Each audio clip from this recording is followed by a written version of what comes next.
Muy bien, perfecto.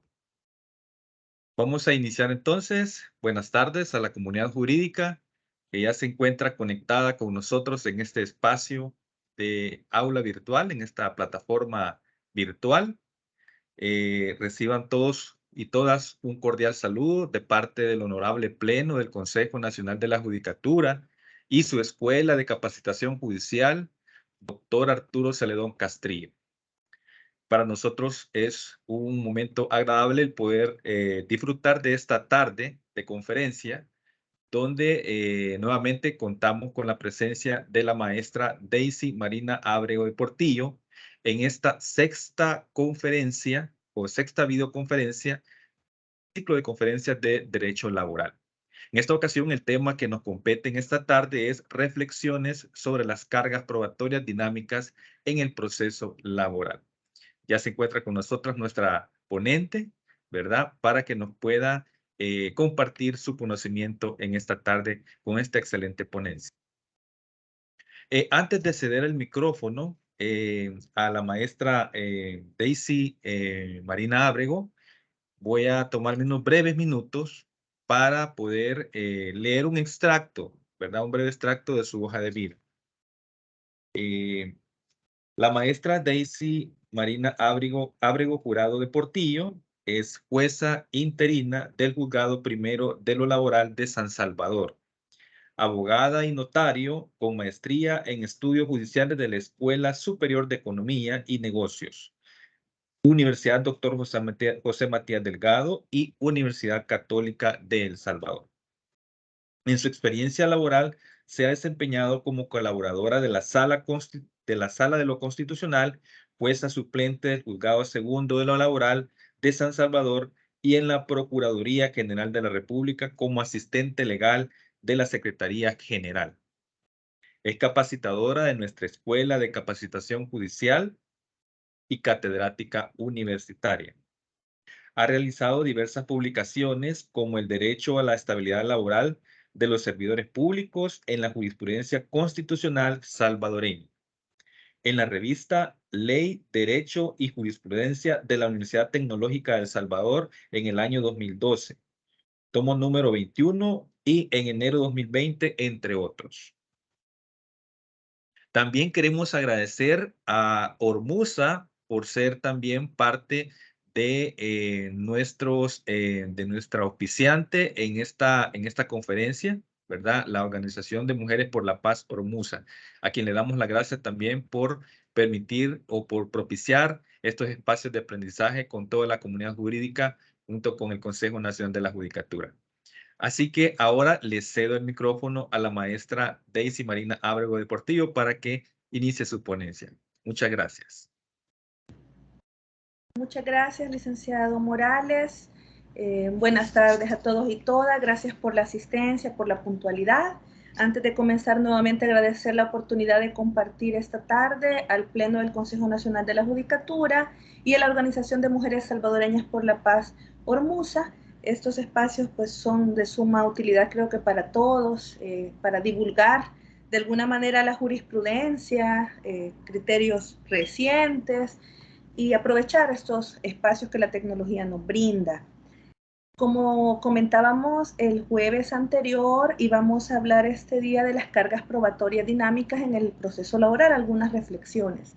Sin embargo, antes de entrar propiamente al tema de las cargas probatorias dinámicas, es importante hablar sobre los medios de prueba en el proceso laboral, porque eso nos va a permitir determinar la necesidad y en qué casos habría necesidad de acudir a las cargas probatorias dinámicas. Entonces, la primera parte de la ponencia va a ser sobre todo en cuanto a los diferentes medios de prueba, criterios relevantes, sobre todo los de los tribunales de cierre, la Sala de lo Civil de la Corte Suprema de Justicia, sobre varios puntos, y pues sobre todo sé que hay jueces también escuchando, siempre en el respeto a la independencia judicial, ¿verdad? Lo que vamos a compartir, que es parte de los estatutos de la escuela y siempre los respetamos, y es valioso para todos. La independencia judicial no es en función del juez, sino que en función de todos, ¿verdad? De todos los ciudadanos que son juzgados.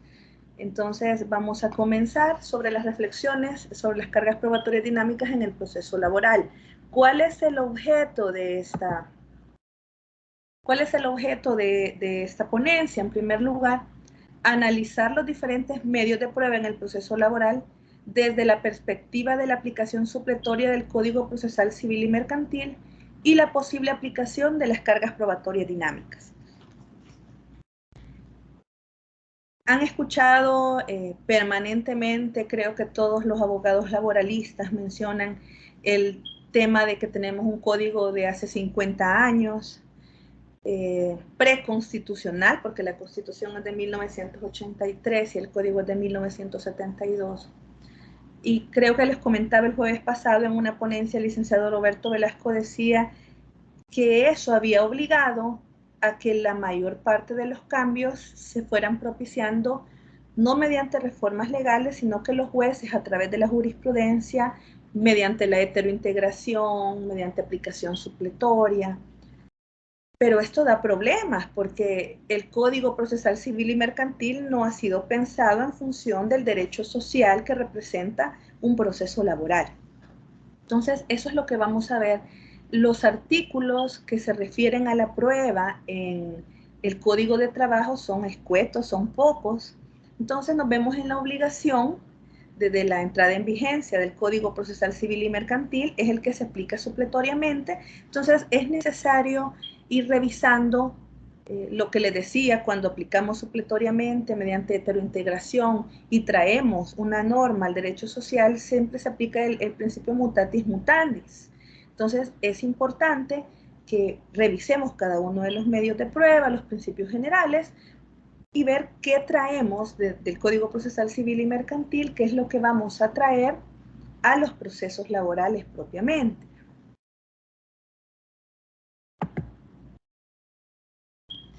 Bien, si recuerdan, el jueves pasado hablábamos sobre esta inconstitucionalidad que es la 40/2009. En ella precisamente les comentaba, si no me equivoco, que era sobre la ley de la garantía de la propiedad y posesión regular de inmuebles, una ley sumamente escueta, tiene bien pocos artículos, no tenía recursos, entonces llega una inaplicabilidad, si no me equivoco.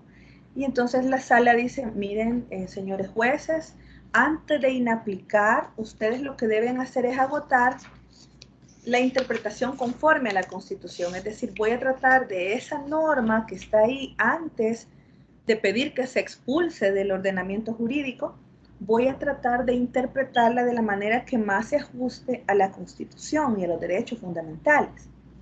Y mencionábamos que hay hay derechos implícitos y derechos explícitos, y que del artículo 2 de la Constitución se deriva el derecho a la protección jurisdiccional. No van, si ustedes van y buscan el artículo 2 de la Constitución, en ningún lugar van a encontrar con nombre y apellido derecho a la protección jurisdiccional. Sin embargo, sí dice que se nos debe garantizar y proteger todos nuestros derechos. Entonces, dentro de ese derecho sombría, si lo queremos llamar así, hablábamos de 4 rubros: acceso a la jurisdicción, debido proceso, una resolución motivada y congruente, y finalmente la ejecución de las resoluciones. Son 4. El jueves pasado hablé sobre la ejecución porque hablábamos de la importancia de las medidas cautelares. Ahora, ¿dónde está dentro de todo ese catálogo el tema probatorio? Pues está dentro del debido proceso o proceso constitucionalmente configurado. Decíamos que ahí incluimos el derecho de audiencia, tiene que ver con las notificaciones, con todos los actos de comunicación, un emplazamiento bien hecho.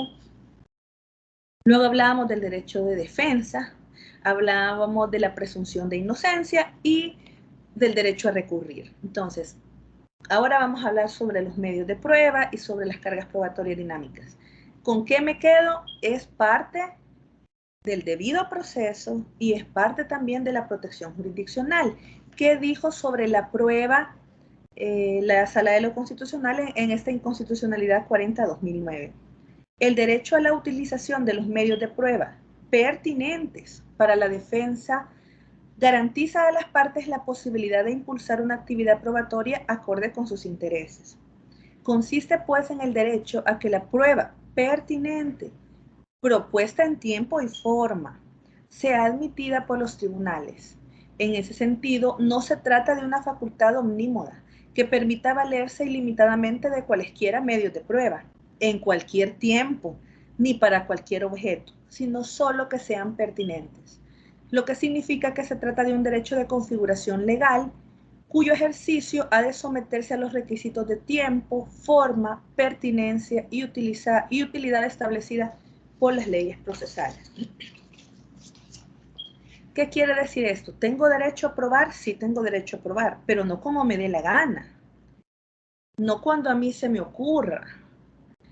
Tengo que limitarme a lo que me establece la ley. Aquí la configuración legal permite que el legislador, en una norma secundaria, si le queremos llamar, establezca los plazos, establezca los requisitos, la oportunidad, el momento. Y por supuesto el tema de pertinencia está íntimamente relacionado con la pretensión, es decir, qué es lo que yo estoy reclamando y en mi defensa, cuando alego una excepción, qué es lo que voy a probar. Es decir, no es voy a probar cualquier cosa en cualquier momento y el juez me tiene que respetar el derecho a probar. No, tenemos que actuar siempre dentro de los límites que establece el legislador en cada una de las materias. Ahora, el problema que tenemos en materia laboral es que como está regulado en el Código de Trabajo y de hace mucho tiempo, nos vemos en la necesidad de ir supliendo, entonces puede llegar a crear inseguridad jurídica o dudas en qué momento aplicar cada uno, porque no se trata de una aplicación simultánea, sino que es supletoria. Entonces eso es bien importante que lo tengamos en cuenta. Si hay reglas en el Código de Trabajo, pues a esas es a las primeras que yo me tengo que atener y ya vamos a ver, por ejemplo, el tema testimonial. Me voy a atener primero a las reglas de mi proceso y supletoriamente en lo que no está regulado, entonces aplico el Código Procesal Civil y Mercantil. Algunos aspectos generales que menciona el Código Procesal Civil y Mercantil. En primer lugar, habla del principio. A veces se habla de derecho, a veces se habla de principio, pero por como lo catalogaba la sala, se habla de derecho. En este caso, el Código Procesal Civil y Mercantil habla de principio. ¿Y por qué es importante que lo manejemos como derecho? Fíjense que eso de la terminología, a veces dicen, bueno, es principio, es derecho, no interesa. Sí interesa porque, por ejemplo, si yo me voy en una inconstitucionalidad contra algún artículo, puedo irme y digo, esto transgrede el principio de defensa. Pero si yo me voy en un amparo, tiene que ser por un derecho, no por un principio. El proceso de amparo no está para proteger principios, sino que derechos. Entonces, por eso es que la sala lo maneja como derecho de defensa, porque yo perfectamente me puedo ir en un amparo cuando hay un acto definitivo y cuando ya agoté todas las vías previas por derecho de defensa. El artículo 4, principio de defensa y contradicción, dice el sujeto contra quien se dirige la pretensión tiene derecho a defenderse en el proceso, interviniendo en las actuaciones y articulando los medios de prueba pertinentes. En todo caso, cada parte tiene derecho a contar con la oportunidad de exponer su argumentación y rebatirla de la contraria. De esto se trata, ese juego de defensa y contradicción, de lo que me digan, entonces yo tengo la oportunidad de contradecirlo. Y por eso es que la sala de lo civil ha sido muy enfática en el tema de las excepciones. Anteriormente se alegaba una excepción, imagínense la excepción de abandono, excepción de haber faltado injustificadamente el trabajador. Pero no decían qué fechas, por ejemplo. No establecían, dice la sala de lo civil, tengo que establecer el qué, el cómo y el cuándo. Porque todo esto de la prueba no lo podemos abstraer de la pretensión ni de la excepción. Entonces es importante conocer si es la excepción, entonces, bueno, yo lo despedí por pérdida de confianza, porque tal fecha cometió esta falta, porque dejó de presentarse a partir del día 20 de enero de 2023 y en lo sucesivo ya no se presentó más. Yo necesito como trabajador saber eso, porque en esa medida me voy a defender. Bueno, si dicen, mire, pero es que faltó el 23 de enero y desde ahí no se presentó y yo tengo una incapacidad ese día, que estaba ingresada. Entonces, en esos casos, por eso es la importancia, ¿verdad? Todo este tema está íntimamente relacionado con el tema también de alegar oportunamente y bien las excepciones, ¿verdad? Estableciendo, dice la Sala de lo Civil, qué, cómo y el cuándo, ¿verdad? Todos los elementos que permitan a la contraparte defenderse de mejor manera.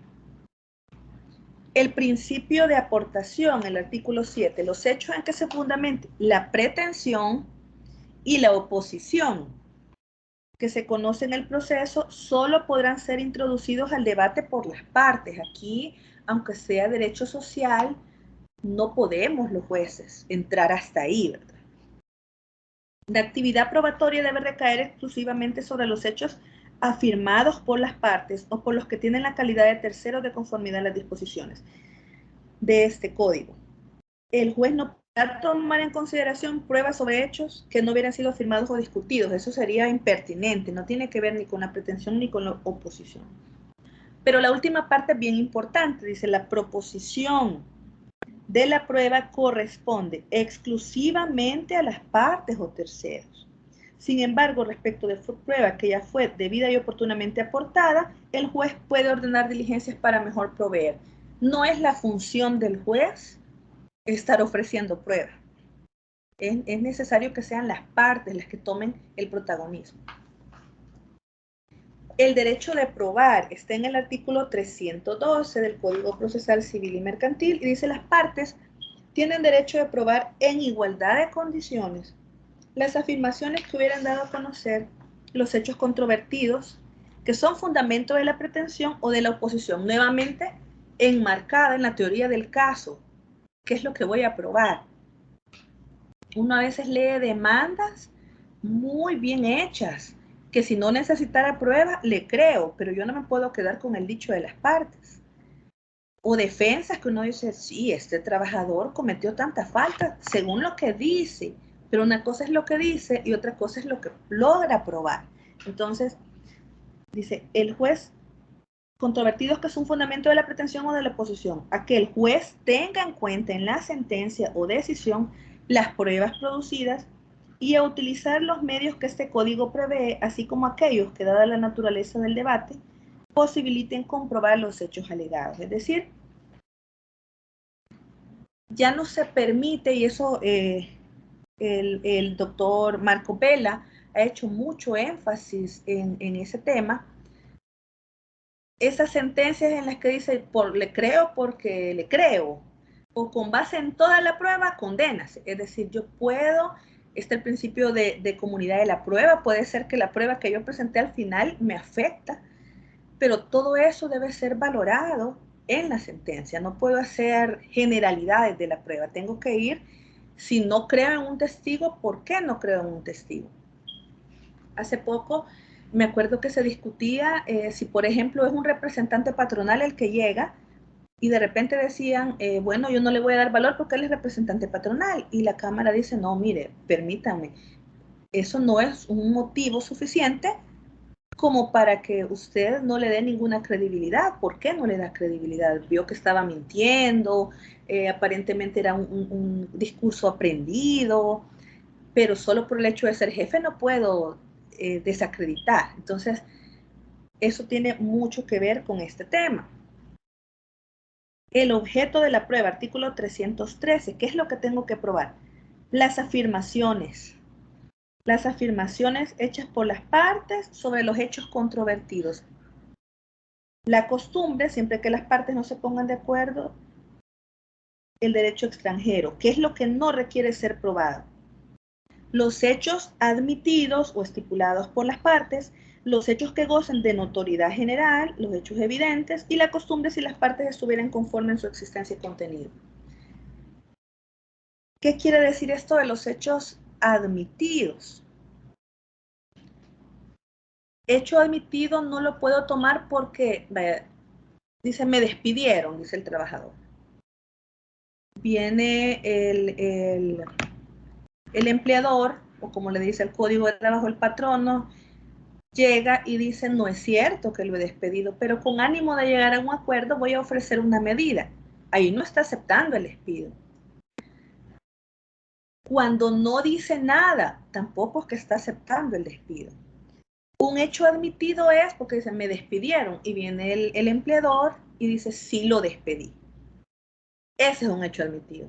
Entonces ya aquí la carga de la prueba viene, ya es un hecho prácticamente admitido, ya no necesita prueba porque ya acepté el despido.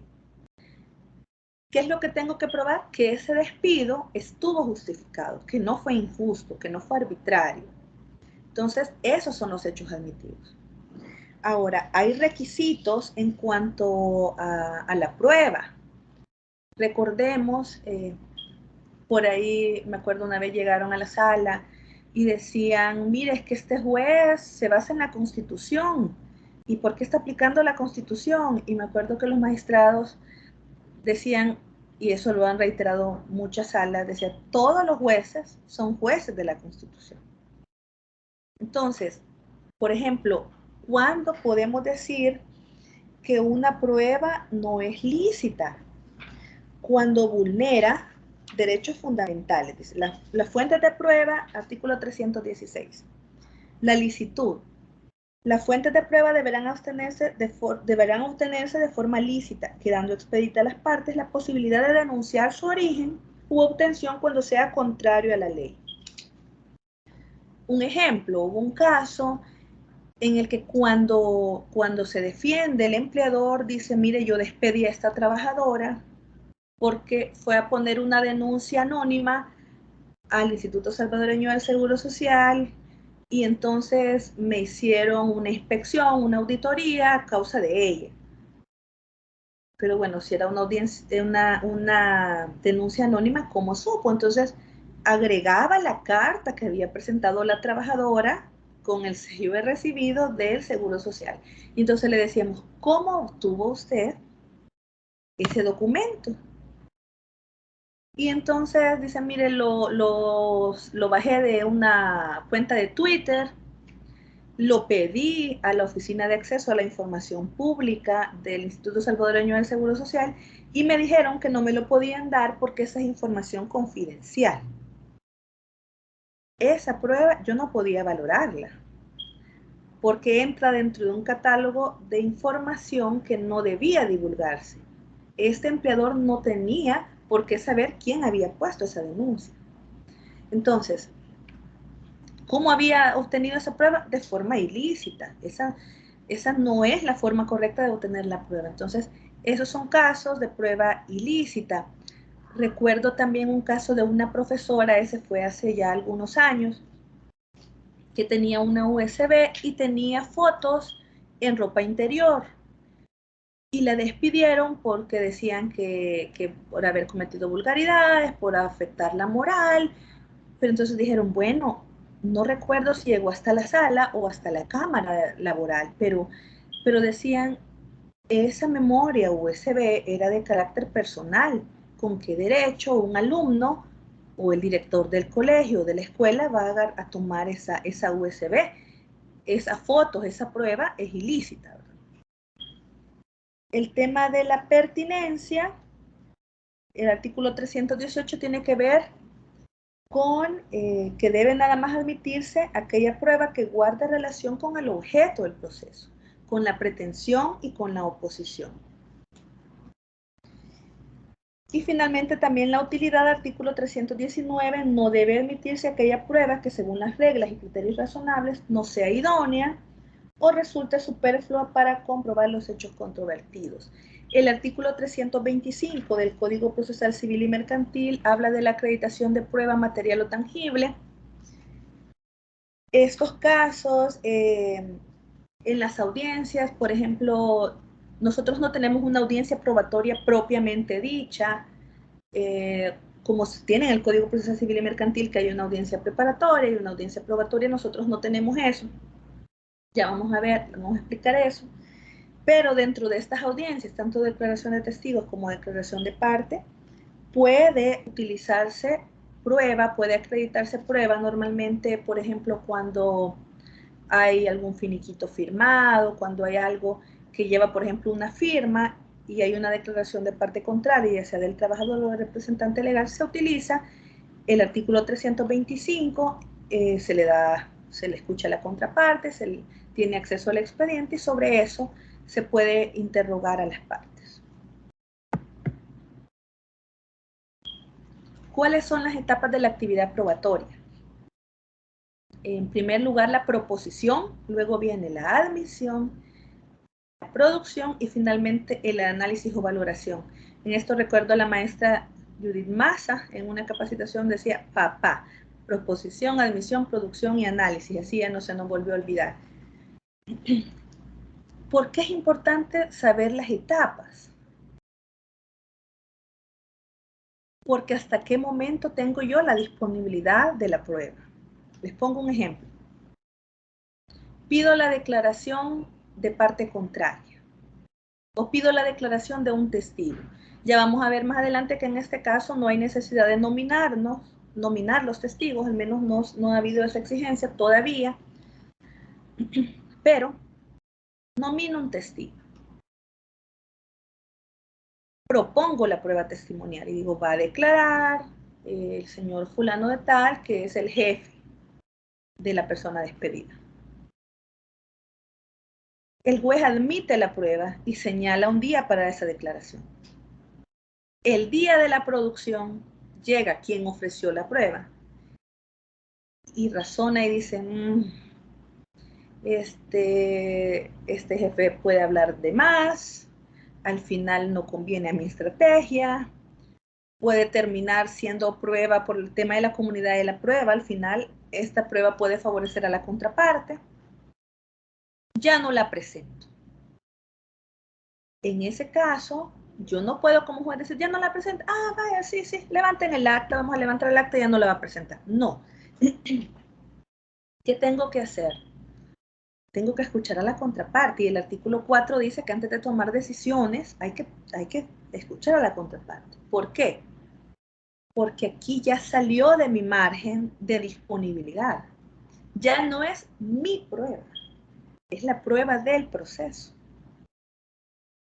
Entonces, tengo que escuchar a la contraparte porque si la contraparte quiere interrogar al testigo, estaría perfectamente habilitado para interrogar a ese testigo. Entonces, ya no es mi prueba, ya no puedo decir por qué me va a imponer si es mi prueba. No, un momento. Desde que está admitida, es prueba del proceso, ya dejó de ser suya, porque esa prueba me puede servir tanto para su favor como en su contra. Entonces es importante entender esto, ¿verdad? Cuando vamos a proponer una prueba es porque realmente yo sé que va a ser una prueba útil, que va a ser una prueba pertinente.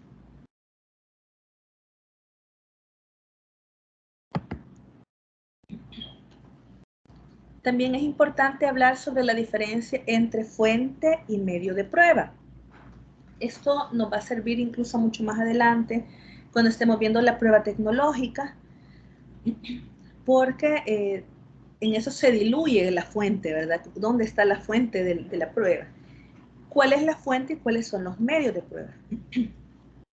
La fuente de prueba son los elementos que existen en la realidad. La fuente de la prueba es anterior al proceso. Existe independientemente de él. Es la persona o el objeto que contiene la información relevante al proceso. Imagínense que hay una nota de despido. Esa nota de despido existió desde el momento que la imprimí, la firmé, se la entregué al trabajador. Quizás nunca va a reclamar nada en un proceso. Quizás no hay necesidad de que me pida una indemnización. Entonces, existe, ahí está. Pero si de repente inicia un proceso, esa fuente de prueba la voy a tener que introducir a un proceso. ¿Cómo? Mediante los medios de prueba. Entonces, la fuente de prueba es la persona, el testigo, el que vio, el que escuchó el despido, o el que vio y escuchó la falta que cometió el trabajador, el objeto, el contrato, por ejemplo. la nota de despido. ¿Y cuáles son los medios de prueba? Consiste en las actividades que es preciso desplegar para incorporar la fuente al proceso. Es el canal diseñado por el legislador para que la fuente de prueba pueda ingresar al juicio. Ahí está la prueba documental, la prueba testimonial, el peritajes, el conocimiento judicial. Entonces vamos a ver de manera rápida cada una de ellas.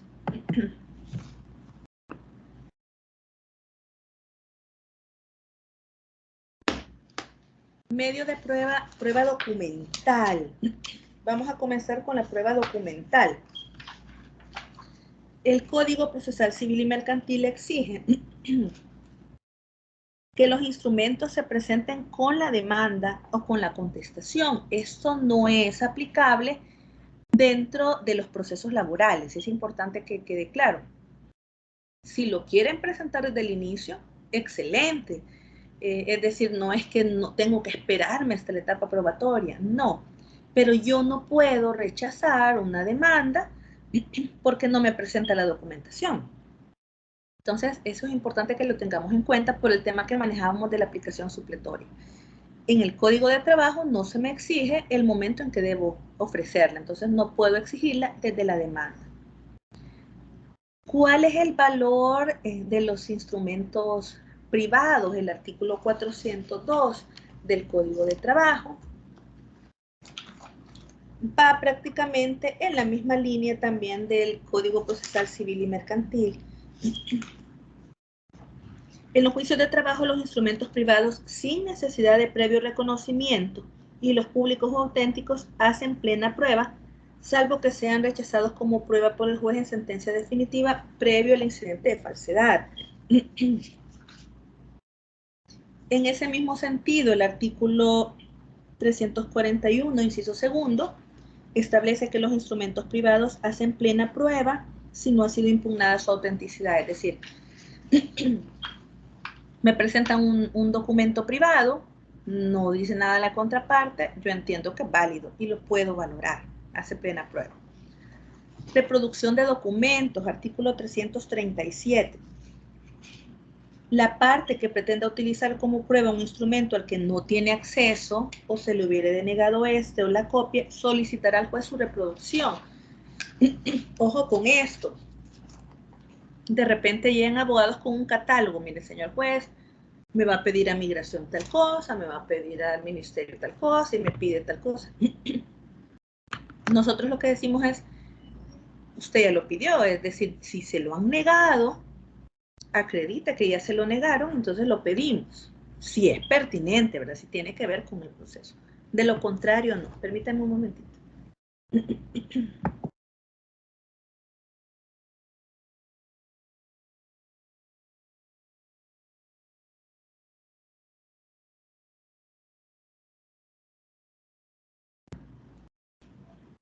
Ahora, no solo porque un documento sea público, sea auténtico, o sea privado y nadie lo redarguye de falso, eso no me exime de hacerle el examen a esa prueba documental para ver que sea lícita, que sea pertinente y que sea útil. Es decir, ese examen va paralelo siempre a esta situación.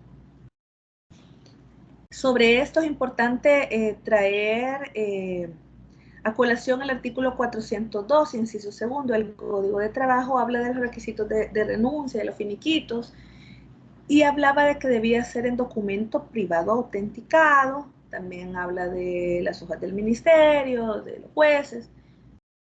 Entonces, normalmente se entendía que si había una renuncia o un finiquito en acta notarial, no tenía valor.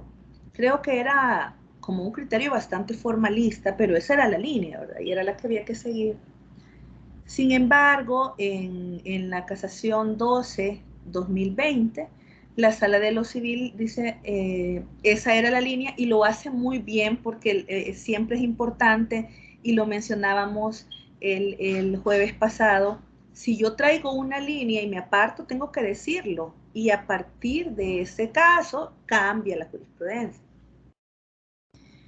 En ese caso lo dice la Sala de lo Civil y dice, mire, nosotros nos habíamos mantenido por esta línea, pero hace dos cambios fundamentales. El primero, que ya no es necesario que sea solamente documento privado autenticado, y habla de la función pública notarial y dice otro documento que también sea ante notario, se le puede dar valor. Entonces, en esos casos también se le puede dar valor a un acta notarial. Y el otro requisito que exige esta casación es que se establezca el monto. Normalmente solo los finiquitos le ponían y le siguen poniendo, no tengo nada, no me debe nada, me doy por satisfecho todas mis prestaciones, no voy a seguir ningún tipo de proceso. Sin embargo, la Sala de lo Civil en este punto menciona y dice, en esos casos, como no tenemos un parámetro, podría haber una vulneración de la irrenunciabilidad de derechos, porque las personas por necesidad, cuando estamos en una conciliación, tratamos de que sea una decisión equitativa, pero en este caso, por necesidad, por presión, con fuerza, nosotros no sabemos, puede que haya firmado ese finiquito, pero ni siquiera dice cuánto le dieron. Entonces, la Sala de lo Civil exige que se establezca el monto. En esto traigo a la memoria nuevamente a un maestro para muchos de nosotros, el licenciado Carlos Jovel, sobre ese punto. Él creo que estaba bastante adelantado en muchos criterios y en eso él sostenía siempre eso. Él decía, es necesario saber el monto. Y en este caso la Sala de lo Civil hace esos dos cambios, que ya no necesariamente solo un documento privado autenticado, puede también ser, por ejemplo, un acta notarial, y la exigibilidad de establecer el monto.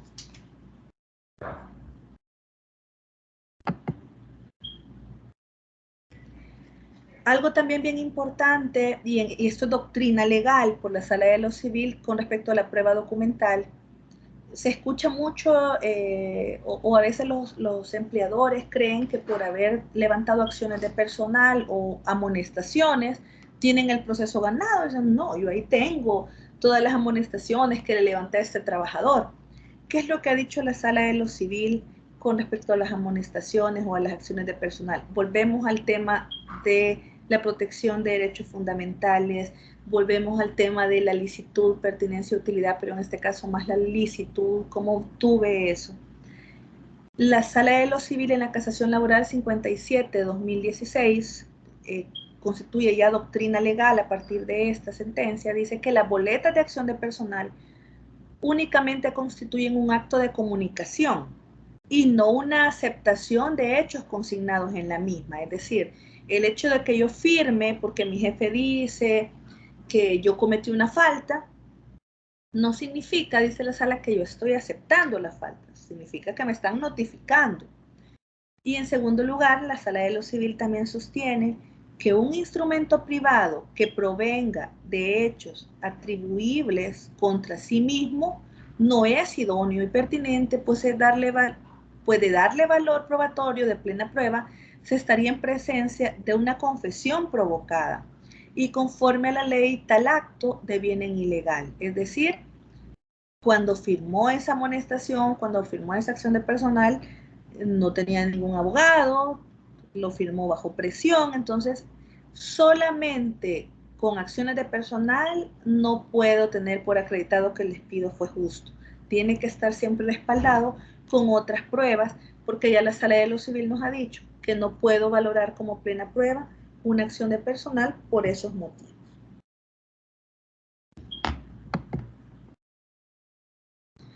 La declaración de parte. Con respecto a la declaración de parte, existe la declaración de propia parte. Les soy sincera, yo no recomiendo mucho la declaración de propia parte, salvo que haya hechos confusos, fechas extrañas, pero en realidad no ofrece, porque nadie va a llegar a declarar contra sí mismo, ¿verdad? Entonces, en la declaración de propia parte, tenemos que seguir las reglas del interrogatorio directo, preguntas abiertas.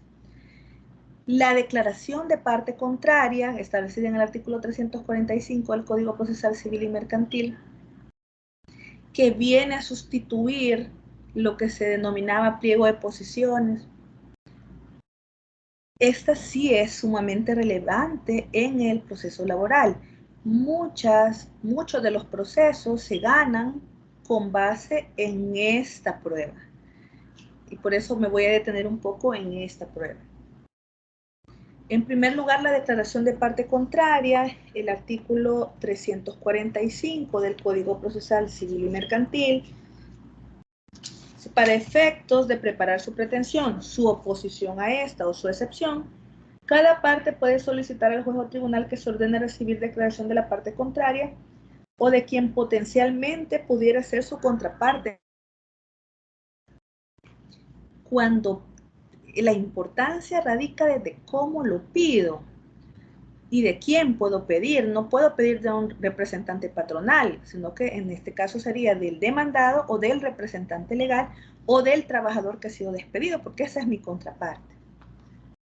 ¿Cómo lo pido? Eso es sumamente importante por los efectos que va a tener si esta persona o no viene o no contesta en el interrogatorio o contesta de forma evasiva. Ese escrito en el que pido la declaración de parte contraria es sumamente importante y no me puedo copiar y pegar, tengo que establecer cuál es el objeto de la prueba, qué es lo que yo pretendo probar con esa declaración y debe ir puntualizándose porque en caso que esta persona no venga o no conteste, entonces nos va a servir para ver qué es lo que voy a tener por acreditado.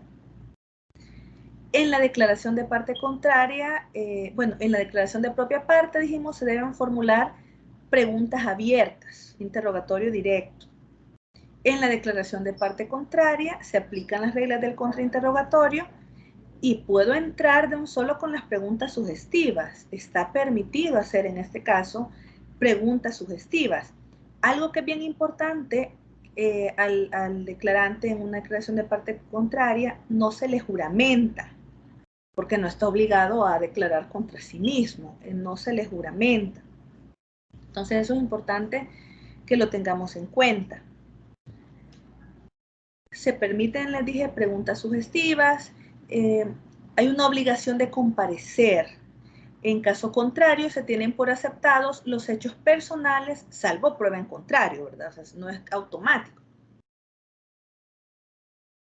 ¿Qué es lo que ha dicho la Sala de lo Constitucional con respecto a esto?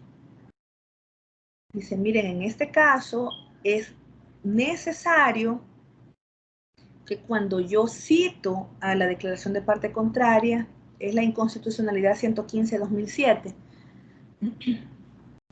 Si la pueden leer, está en internet y está sumamente interesante.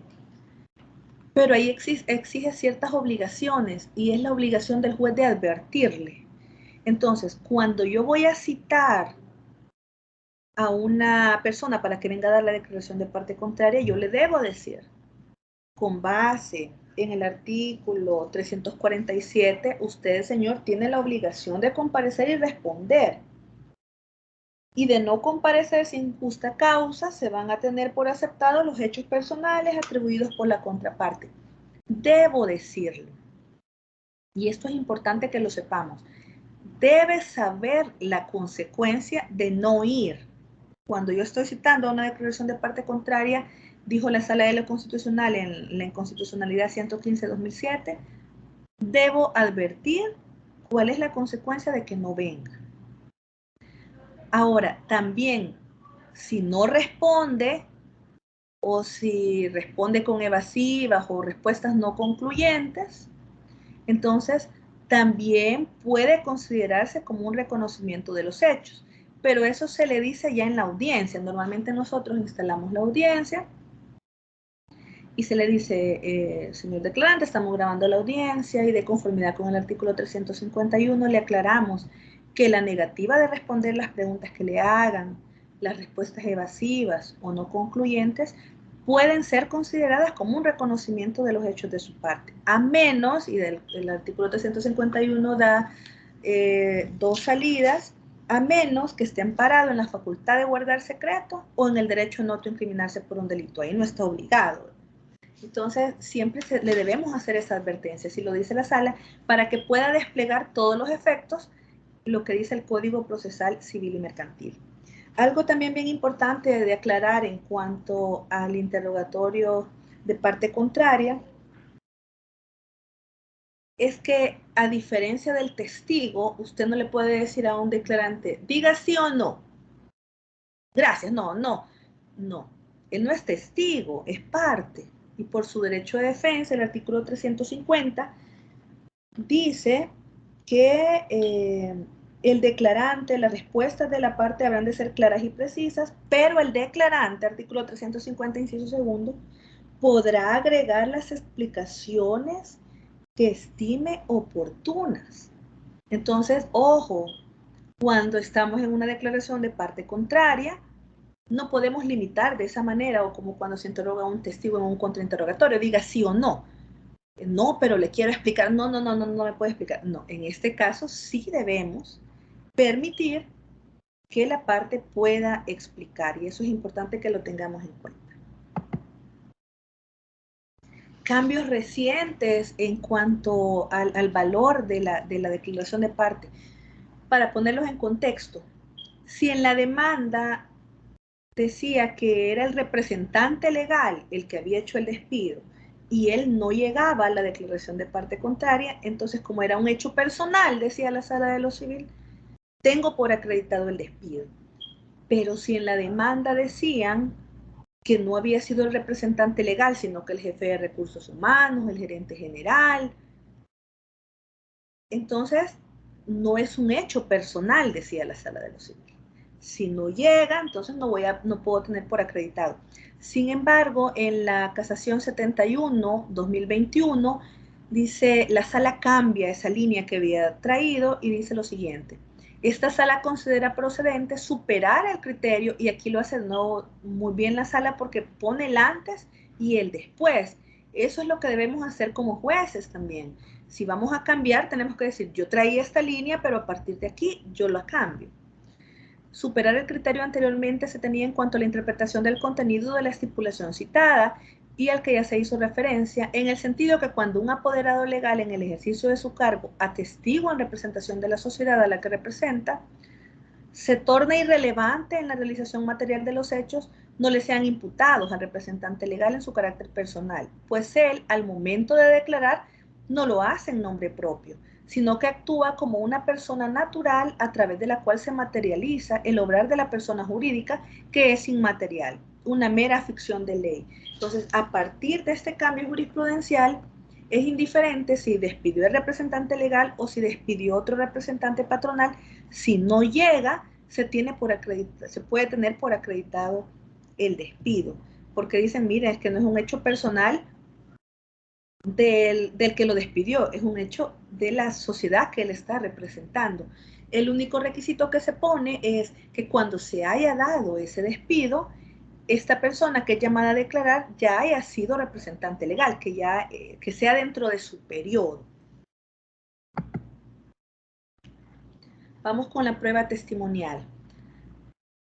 Miren, con respecto a la prueba testimonial, antes de entrar ya a la parte de lo que dice el código, unas valoraciones propias, no hay ninguna exigibilidad todavía de nominarlos. Normalmente se hace, y bueno, creo que era ese factor sorpresa que sigue imperando dentro del proceso laboral, pero que tiene que ver con la estructura que le da el código de trabajo. La parte actora siempre pide testigos en lo que lo buscan, es decir, la defensa pública lleva un alta carga en cuanto a procesos y siempre los piden y los trabajadores tratan de rebuscarse con sus testigos. Pero no es fácil para un trabajador que alguien llegue a declarar como testigo, y esto se lo digo porque vamos entrando en materia en el tema de las cargas probatorias dinámicas. ¿Quiénes normalmente llegan a declarar para el trabajador? Solo dos. O un compañero, ex compañero de trabajo que también ya lo despidieron, porque alguien que todavía está en la empresa normalmente no va a querer llegar porque va a ser el próximo. Entonces, normalmente los testigos son o alguien con quien lo despidieron juntos, o un directivo sindical que tiene fuero y tiene esa protección. Pero es difícil para un trabajador conseguir testigos. Puede pedirse la declaración de testigos hasta el 6º día del plazo y tenemos que recibir, ahí estamos hablando del ofrecimiento, y la producción tiene que ser dentro del 8º día. Nos tienen a todos los juzgados laborales siempre corriendo. Cuando nos lo piden antes, pues nos queda suficiente tiempo para notificar, pero de repente el 6º día en la tarde estamos corriendo el 7º día con esas notificaciones para recibir la prueba el 8º día. Debe hacerse dentro de los 8 días de prueba y si no es posible se habilitan 2 días más. A veces eso tampoco es posible. Tuvimos, por ejemplo, en el tema de COVID, que no podía habilitar 2 días porque la incapacidad era, por ejemplo, de 14 días al inicio. Entonces, son consideraciones que hay que tener en cuenta. Nos sigue hablando el artículo 410 de un cuestionario. Este cuestionario, lo importante, creo yo, es que establezca en realidad el objeto de la prueba, o sea, más allá de qué es lo que yo pretendo probar con el interrogatorio de testigos, pero lo hago de manera de cuestionario. Eso ha sido discutido en foros y dicen, bueno, ahí está el requisito y hay que presentarlo, aunque yo lo veo como algo bastante formal, porque tampoco es que me tengo que casar y solo preguntar lo que ahí dice. Siempre y cuando sea una pregunta pertinente se debe permitir. Volvemos al tema, estamos hablando de un código del 72 que tenemos que saber interpretar. Por ejemplo, es el otro aspecto, el artículo 409 dice que puedo presentar hasta 4 testigos por cada punto a probar, y que sobre el mismo punto no puedo preguntar más de 3 o 4 veces. Ya no, se me ha ido ahorita, pero imagínense el salario. Yo le pregunto a alguien, bueno, ¿cuánto era su salario? $365 con 4 centavos, que es el mínimo. ¿Cada cuánto le pagaban? Cada 15 días. ¿De qué forma le pagaban? Mediante depósito en una cuenta bancaria. ¿De qué banco? Entonces ya hasta ahí, no, ya no puede seguir preguntando sobre el salario porque ya se agotó. Eso yo creo que va contra el artículo 2 y contra el artículo 12 del derecho de defensa. Entonces, no me voy a ir a una inaplicabilidad, que es lo que me manda a mí la Constitución: interpretar de la forma, interpretar conforme a la Constitución y garantizar el derecho a probar. Las obligaciones de los testigos, el artículo 362, comparecer, responder, ¿verdad?, las preguntas que se les hagan, y a los testigos sí los juramentamos, ¿verdad? Y tienen la obligación de decir la verdad. Se les lee el artículo 305 del Código Penal, el delito de falso testimonio, y se juramenta. Ojo que se aplican las técnicas de oralidad: el interrogatorio directo, el contrainterrogatorio, luego el redirecto y el recontrainterrogatorio. Tengo que respetar eso. Las preguntas que indebidamente entran y son sugestivas no son valoradas en sentencia. No se exige el cumplimiento del artículo 359 en cuanto a la identidad de los testigos, pero sí lo que se pretende probar. Es decir, lo que les decía, siempre está con el factor sorpresa y ese día nos damos cuenta de quiénes son los testigos.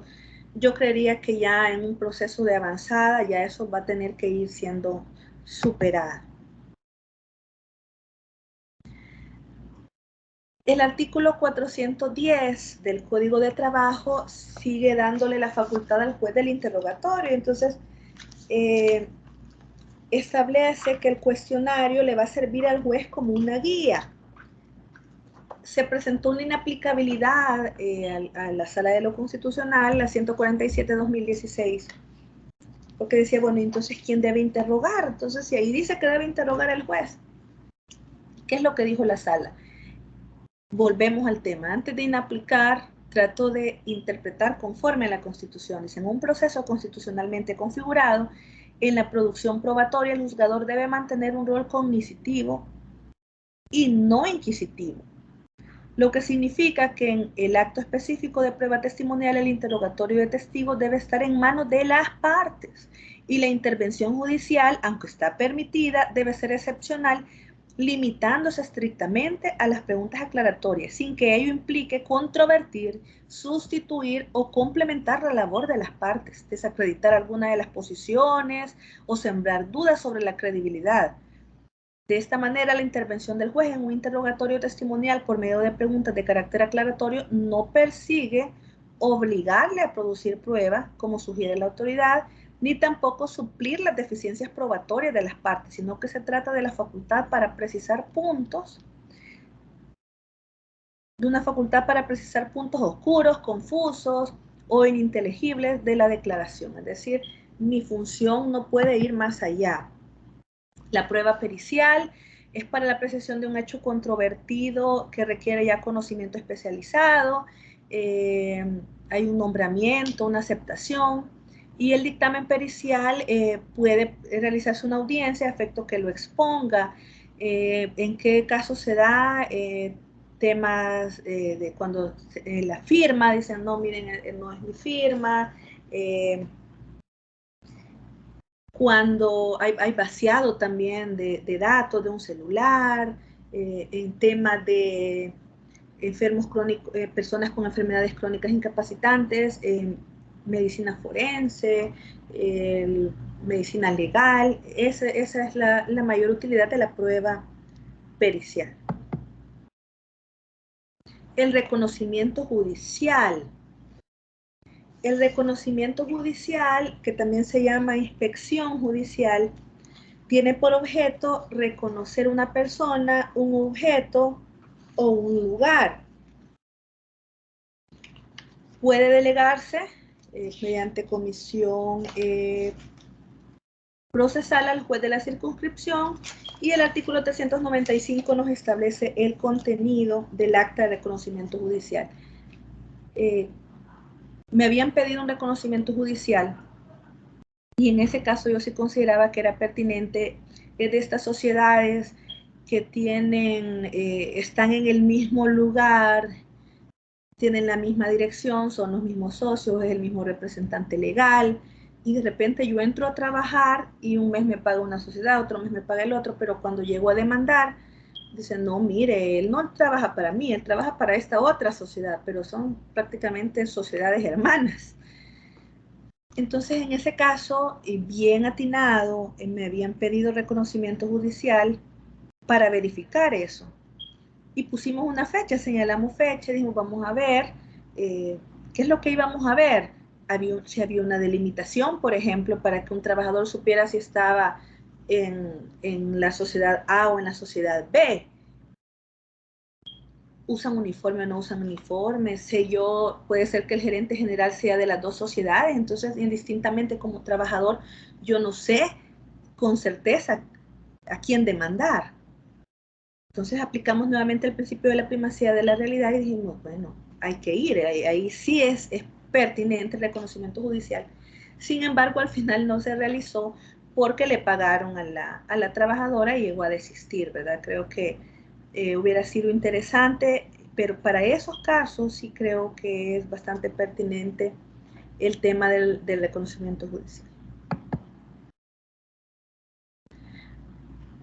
En el catálogo, si lo queremos llamar así, del Código Procesal Civil y Mercantil, vamos a ver que esto ya está más superado por la jurisprudencia. Se habla también de medios probatorios, reproducción de sonido, voz, imagen, almacenamiento de información, nos traen una USB, nos traen un DVD.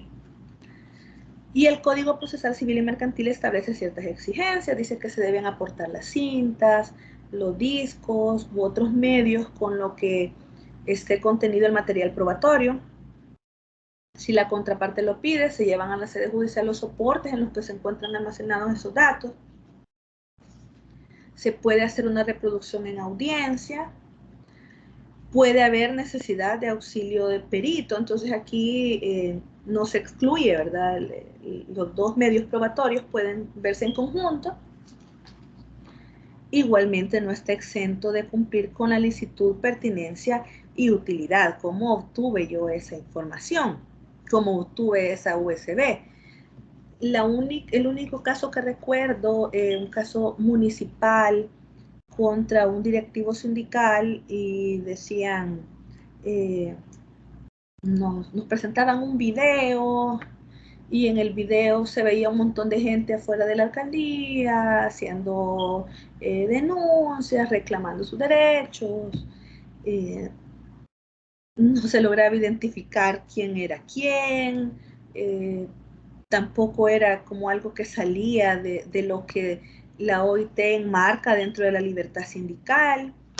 Entonces, al final, esa prueba, o sea, sí la vimos en audiencia, pero no fue valorada al final a favor del municipio, porque en realidad no aportaba nada.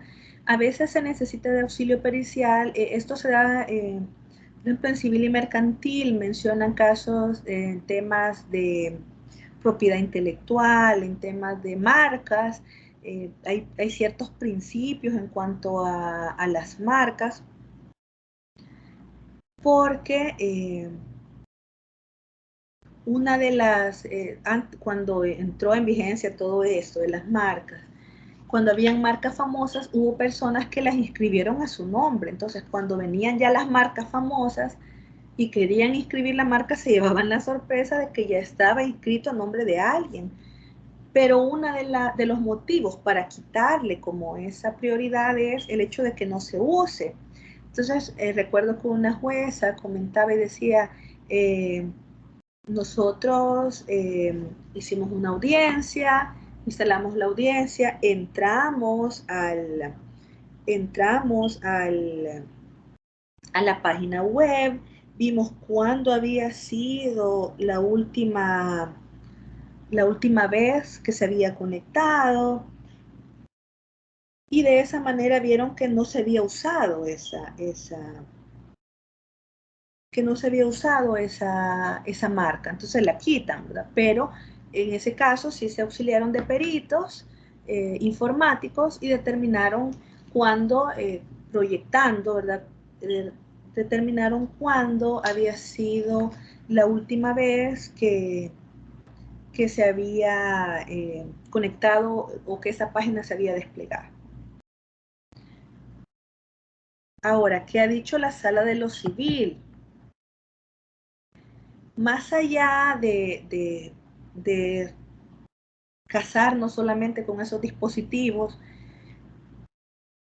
ya la Sala se ha referido a la prueba digital o electrónica, que es un tema todavía mucho más amplio que el tema anterior, y establece ciertos requisitos para tener por auténtica una prueba. Dice, la comunicación electrónica por lo menos debe cumplir con los requisitos básicos siguientes.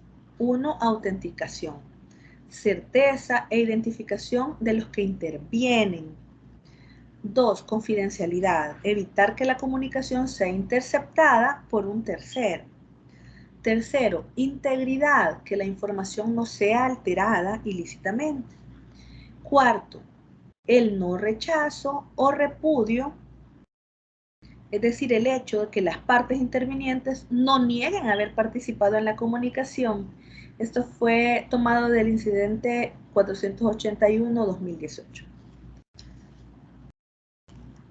¿Qué quiere decir esto? Miren, en este tema de la tecnología, yo puedo poner, por ejemplo, en un WhatsApp la foto de alguien, el nombre de alguien, y decir que me está escribiendo. Entonces, la Sala, retomando de la doctrina, dice, mire, tengo que tener la certeza de los que intervienen. En algunos casos nos han pedido, por ejemplo, vaciado de datos. En esos casos la policía exige, sí es necesario que lo sepan, que cuando se da este tipo de prueba, la policía tiene una carga grande y tienen prioridades en materia penal. Entonces es tardado, nos cuesta bastante, pero cuando llegan exigen ciertos requisitos: que el teléfono vaya desbloqueado, que no se le haya desinstalado, por ejemplo, el WhatsApp, si es alguna conversación de WhatsApp la que se va a hacer el vaciado.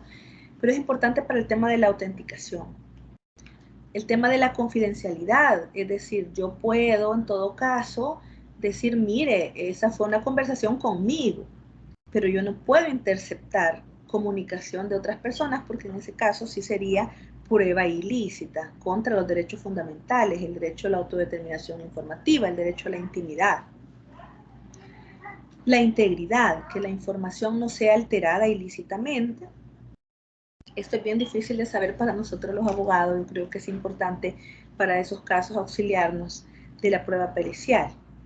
Y finalmente, el no rechazo o repudio, es decir, que las partes intervinientes no niegan haber participado, no dicen nada, ¿verdad? En ese caso no hay un rechazo. Ahí sí es diferente a lo que decíamos de hechos admitidos. En este caso, si no digo nada, entiendo que sí he participado en esa conversación.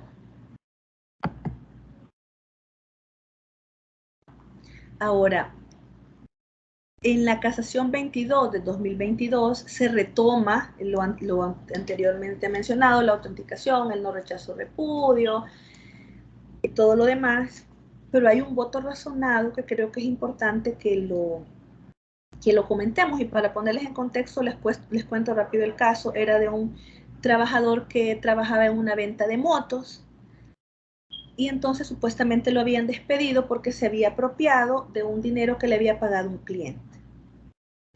Llega el proceso, presentan una captura de WhatsApp entre el supuesto cliente y el jefe del trabajador, y en ella mencionan, mire, yo le pagué 500 y solo me había dicho 300, y bueno, empieza el problema.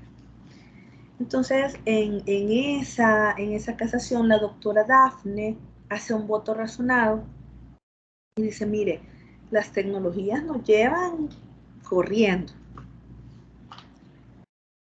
y debemos adaptarnos. Menciona doctrinas, la diferencia entre fuente y medio, y ella da otra apreciación de cómo debe ser incorporada la prueba. Y entonces dice, la fuente de la prueba digital puede incorporarse a través de los diversos medios de prueba existentes. Es decir, si yo hago una captura de pantalla, si yo imprimo un correo electrónico, esta ya no va a entrar como prueba digital, va a entrar como prueba documental. Y en este caso, si la contraparte no dice nada, no redarguye de falso, el juez, dice ella, no tiene por qué estar poniendo en duda. Dice un ejemplo, que la información contenida en un sistema de mensajería instantánea se incorpore bajo el medio de prueba documental, habiendo impreso las correspondientes imágenes, en cuyo caso se le reconoce su validez y eficacia probatoria mientras no se establezca a través de otros medios de prueba que su conformación o la información que declara no corresponde a la verdad. Entonces, en este caso, dice la doctora, en este voto, creo que voto concurrente, porque al final no le da valor a esa captura de pantalla, porque dice, esa captura de pantalla no intervino el trabajador, fue entre el patrón o empleador y entre el comprador. Entonces él no podía decir nada de esa conversación porque él no había participado. Entonces es un voto concurrente, pero ella establece que se debe ir avanzando y que la fuente de prueba digital puede ingresar incluso o fortalecerse prueba documental, declaración de un testigo. Entonces dice, y en ese caso me voy a ceñir a las reglas que se establecen para esos medios de prueba. Hoy sí vamos a entrar al tema de las cargas probatorias dinámicas ya para ir finalizando. ¿Qué quiere decir eso de las cargas probatorias dinámicas? Algunos hablan de reversión de la carga de la prueba, pero reversión de la carga de la prueba es que todo le corresponde a la contraparte, probarlo. Las cargas probatorias dinámicas no pueden ser utilizadas, por ejemplo, en derecho penal o en derecho administrativo sancionador. Por ejemplo, cuando es el Estado contra la persona, no podemos hablar de cargas probatorias dinámicas. Esto lo retomo de la Inconstitucionalidad 44/2011, y establece la carga de la prueba desde una perspectiva positiva. Es una agrupación de criterios a partir de los cuales puede saberse a cuál de las posiciones procesales corresponde probar los hechos controvertidos relevantes para la decisión final del conflicto. Y de igual forma, aunque desde una perspectiva negativa, permite conocer a cuál de ellas ha de perjudicar la falta de prueba.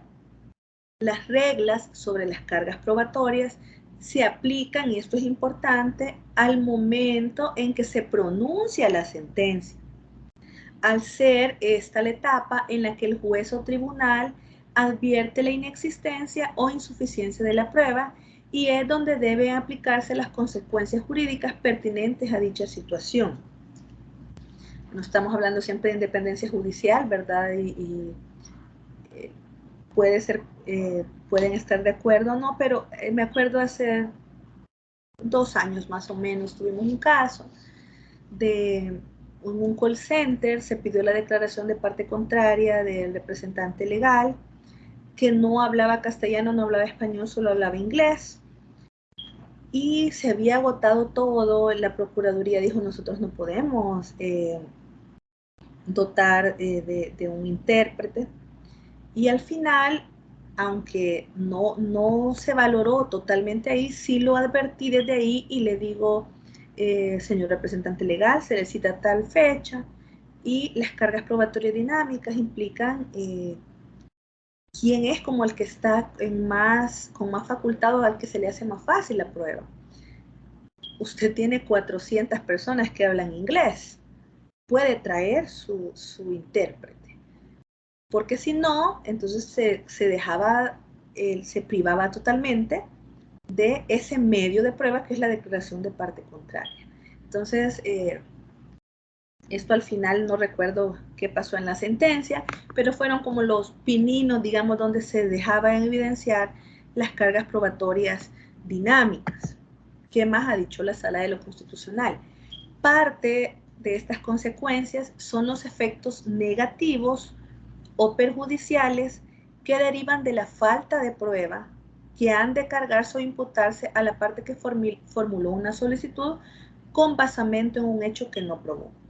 En esta sentencia se partirá de la premisa que reglas dinámicas, con independencia de cómo se titule, las cargas probatorias dinámicas también las podemos llamar principio de solidaridad probatoria, principio de facilidad de la prueba o principio de colaboración probatoria, y suponen un complemento a las reglas de distribución de la carga de la prueba que tiende a clase de hechos que se afirman como existentes.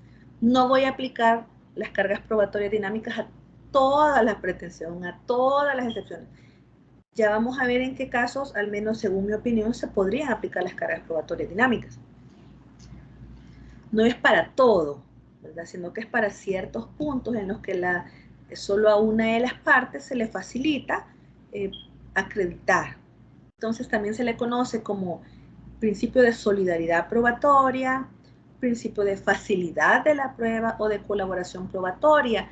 Esta inconstitucionalidad tiene que ver con el tema de reconocimiento de paternidad.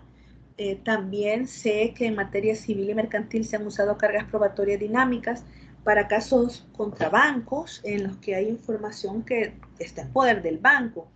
Y obviamente si no le va a favorecer, no la va a presentar. Entonces, ¿qué es lo que dice la sala sobre cómo voy a tener eso de la no presentación? Estas reglas complementarias vendrían a sostener que la carga de la prueba, estas reglas complementarias vendrían a sostener que la carga de la prueba debe desplazarse hacia aquella posición procesal que se encuentra en mejores condiciones profesionales, técnicas o fácticas para producir la prueba respectiva. Profesionales, técnicas o fácticas. Se desplaza esa prueba. En principio, pues lo que afirmo lo tengo que probar. Pero aquí dice la sala, ¿por qué lo voy a desplazar?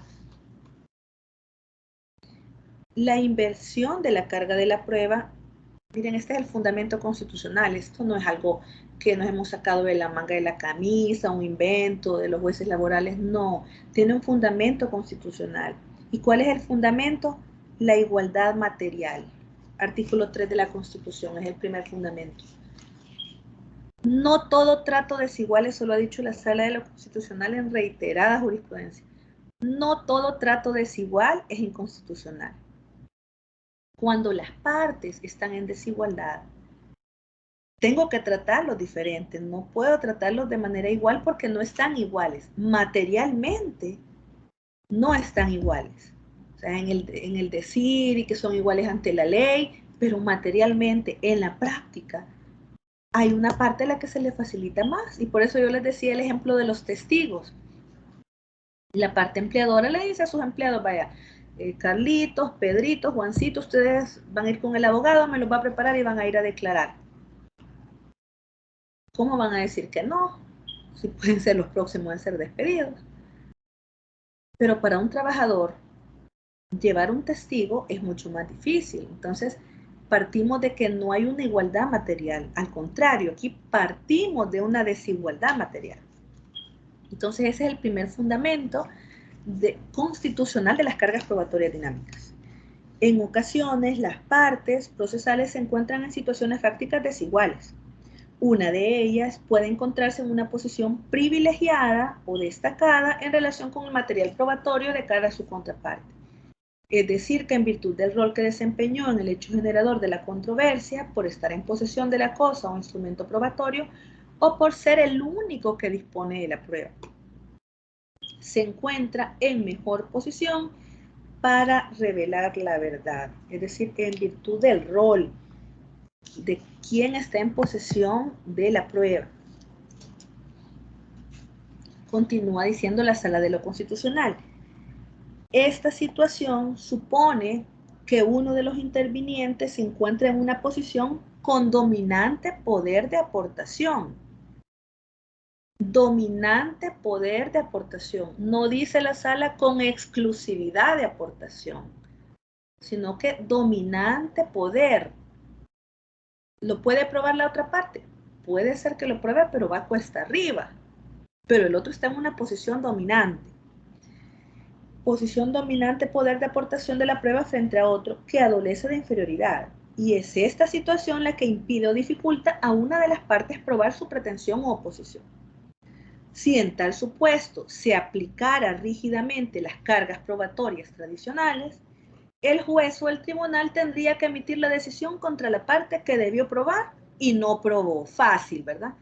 Ni modo, señor trabajador. No consigo testigo, absolutoria. A pesar de que éste se haya encontrado en una situación difícil para hacerlo. Por ello, una forma de compensar la desventaja probatoria y de dar un trato paritario y razonable a esta situación de inferioridad fáctica en que se encuentra una de las partes con respecto a aquella que tiene una situación de poder probatorio, es desplazar la carga de aportar los medios probatorios necesarios. Y aquí dice, no todos, ahí ya les voy a explicar, eso le voy a poner con negrita, hacia quien está en mejores condiciones profesionales, técnicas y fácticas. ¿Cómo se aplica, al menos en el juzgado, cómo lo he aplicado? No es para todo, porque ya de alguna manera el trabajador tiene ciertas presunciones a su favor, pero para que opere la presunción de despido, se exigen ciertos requisitos, que se haya presentado dentro de los 15 días hábiles, que se haya acreditado por lo menos la relación laboral, pero mediante la jurisprudencia, la Sala de lo Civil ha dicho que es importante acreditar, si por ejemplo yo digo que me despidió el coordinador de recursos humanos, yo tengo que probar que Daisy Ábrego es la coordinadora de recursos humanos. El artículo 3 establece una presunción en cuanto a los representantes patronales, en el sentido de que si yo tengo un cargo de jefe, de coordinador, de director, de gerente, y yo despido a alguien, esta persona no me va a decir, enséñeme su contrato, quiero ver si usted está facultado, porque normalmente dicen los representantes legales, solo yo puedo despedir. Pero el artículo 3 establece que son representantes patronales quienes tengan esas características. Entonces algunas personas decían, pero mira, hay una presunción. Sí, pero hay un hecho base que hay que probar, y es que Daisy Ábrego tiene ese puesto. Una vez probado que Daisy Ábrego es la coordinadora de recursos humanos, entonces se presume que soy representante patronal. ese punto, particularmente, además de todo lo demás de la pretensión, ese punto es el que nosotros sí hemos considerado que debe trasladarse la carga probatoria. Porque a veces el trabajador ni siquiera puede probar su contrato. Entonces, ¿cómo voy a probar que Daisy es la coordinadora? ¿Quién está en mejor posición de probar ese puesto o que no tiene ese puesto? La parte empleadora. Entonces, solo sobre ese punto hemos determinado que es importante que se desplace la carga probatoria. No lo hemos hecho en todos los casos, son casos, si se prueba directamente, pues se prueba directamente, pero no profundizaré más en el tema porque entiendo que algunos están en la Cámara en discusión y pues para eso son los recursos, los tribunales de cierre, y es un tema que va a quedar inconcluso, y en la medida que vayamos avanzando con nuevos criterios, cuando ya la Cámara y la Sala nos digan el camino, entonces vamos a ir actualizando, pero me quedo entonces hasta acá por alguna pregunta. Muchísimas gracias, estimada maestra. Vamos a pasar entonces al espacio de preguntas y respuestas. No sé si usted las ha logrado visualizar, si no, con mucho gusto se la podemos leer. Sí, ahorita las reviso, licenciado. Dice, ¿cómo quedan entonces los autodespidos de los sindicalistas que aún aportando prueba en contraria condenan? Eso es desigualdad. Ahí depende del caso, ¿verdad? Habría que ver cuál es el caso. Solo quiero que tengan en cuenta que en el caso de los directivos sindicales, el estándar probatorio es más difícil, porque ya se sabe que un directivo sindical está exigiendo, entonces se va a querer despedir. Entonces el estándar probatorio es más riguroso. Y quiero que sepan que en esos casos tenemos como jueces también encima la OIT, el Comité de Libertad Sindical, interponen quejas. Entonces el estándar probatorio es mucho más complicado. Si el reglamento interno de trabajo estipula que después de 3 amonestaciones el patrón no puede despedir, esta acción está dentro del marco legal. Sobre eso ha habido temas de constitucionalidad por el tema de la reincidencia. Tendría mis dudas. Voy a compartirles la presentación. ¿Cómo la empresa debe probar que el trabajador abandonó labores sin aceptar que fue despedido injustificadamente en el contexto de la pandemia cuando estaban trabajando desde casa? La empresa debe mostrar pruebas de lo que dice. Hemos tenido casos así y el tema es, en cuanto hay métodos, por ejemplo, cuando estaban trabajando en línea tenían que conectarse, y hemos tenido casos en los que ha habido condena y en los casos en los que hemos absuelto, por ejemplo. Hubo casos en los que decía el trabajador, mire, yo no pude conectarme porque era deficiente donde yo vivía, por más que me pagaban el internet más rápido por la zona, había bloqueos, se me dificultaba conectarme, pedí que me movieran al call center y no lo hicieron. Y ha habido otros en los que sí se advierte que simplemente se dejó de conectar. Como prueba de despido de WhatsApp, lo que les decía, hay dos criterios. Uno es que debe irse con todo el tema de la autenticación, tendríamos que hacer el vaciado, y otro es la línea de decir, bueno, hago la captura de pantalla, no dijo nada la contraparte, lo valoro como que es cierto. Caso del 18 del artículo 50.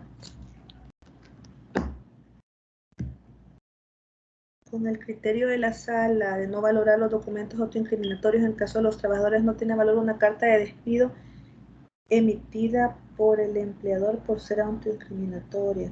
No, pero en este caso no sería autoincriminatoria, es una carta de despido.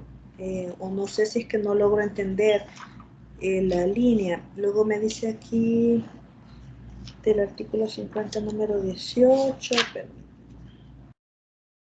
por ingerir bebidas embriagantes. Sobre eso también hay diferentes criterios.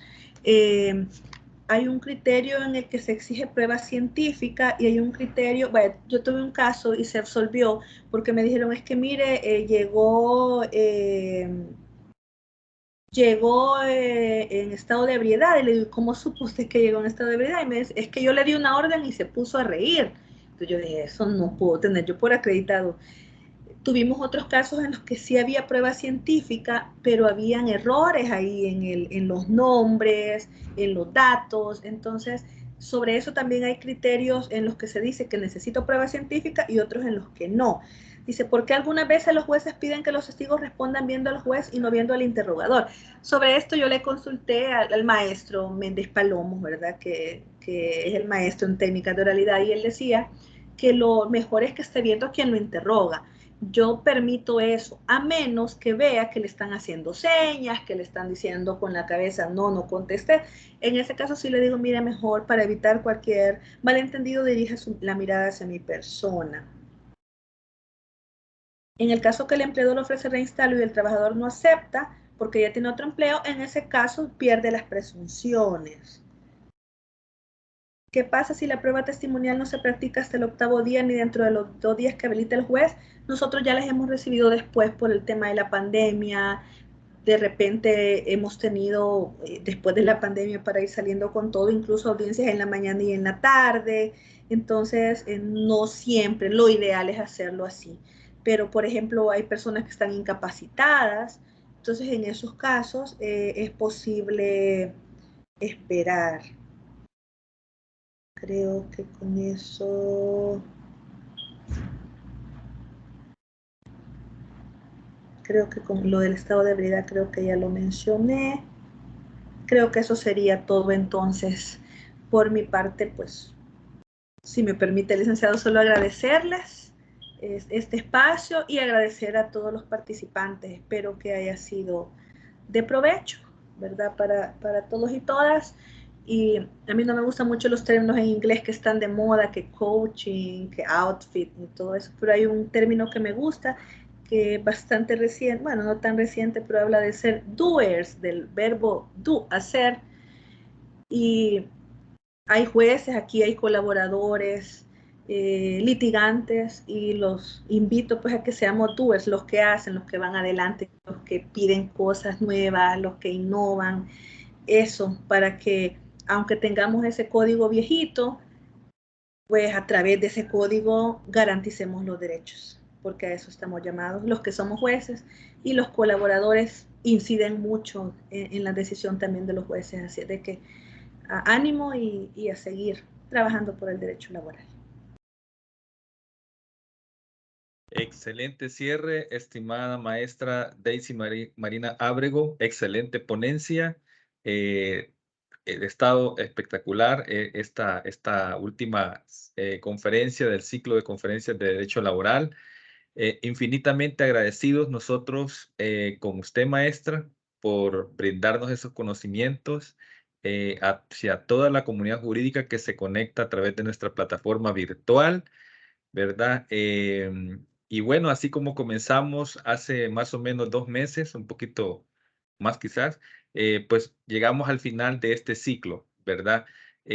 Agradecemos por su tiempo, maestra, y por su disposición en atender estas actividades formativas que sabemos que han sido de forma ad honorem, como me ha comentado por ahí la licenciada Carlita Romero, que es la coordinadora, ¿verdad? Así que agradecemos por la disposición, por todos esos conocimientos que usted nos ha compartido esta tarde, maestra Ábrego.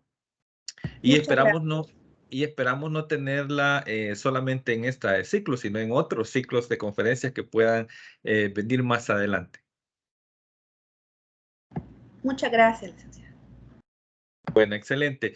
Bueno, llegamos entonces al final de esta conferencia, estimados amigos y amigas, comunidad jurídica, no sin antes decirles que nos sigan en nuestras redes sociales, Facebook, Twitter, Instagram, Consejo Nacional de la Judicatura. Ahí estamos publicitando, estamos publicando, estamos divulgando las diferentes actividades formativas dirigidas hacia la comunidad jurídica y otros espacios de aprendizaje, ¿verdad? A través de nuestras plataformas virtuales. Así que, y también mencionarles que tenemos nuestro canal de YouTube, nuestra videoteca, donde hemos colocado todas las conferencias que se han estado impartiendo en los ciclos de conferencias, no solamente de derecho laboral, sino que también de derecho procesal y derecho privado, ¿verdad? Así que ahí están todas las videoconferencias, las pueden visualizar desde nuestro canal de YouTube en el momento que ustedes lo deseen.